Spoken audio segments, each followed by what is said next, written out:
When you're willing to throw it all on the line, that's when life takes on a whole new dimension. So decide to take some risks. You want to break the routine. Going through life, playing it safe, is like a breathing corpse. The only way that you can become your best, you have got to risk. You've got to venture into the unknown. You've got to take some chances. As you get out of your comfort zone, you expand your whole life. You expand your potential. You expand your horizons. You expand your participation in life. You'll get more out of life because you're putting more into life.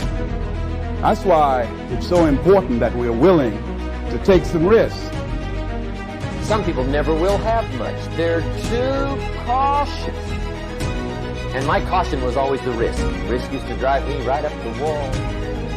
There is no safety and security in life. There's no safety in knowing what's actually going to unfold on any path. Anybody who feeds you any idea that sounds like safety, anybody who is trying to convince you to take a road that is more stable is living in delusion.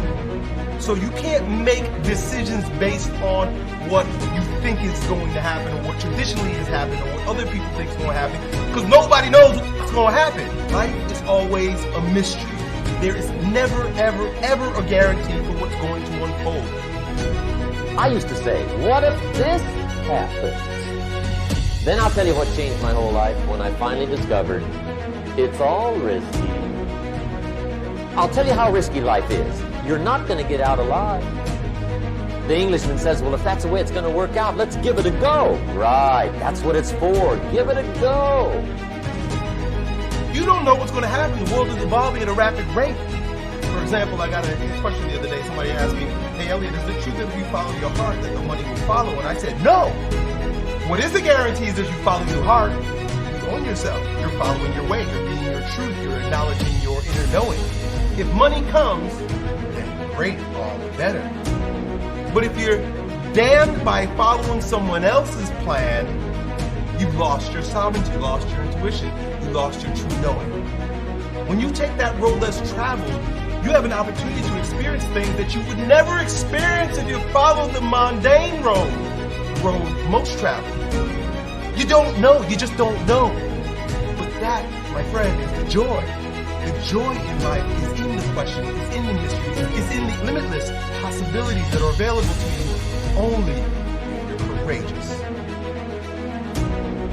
If you want the future to change, you've got to change. So listen carefully to this promise. My teacher said to me, young man, if you will change, everything will change. What a clear message that was for me. He said, if you'll change your philosophy, if you'll refine your thinking, if you'll change and accept some new disciplines, he said all kinds of remarkable things will happen. If you will change.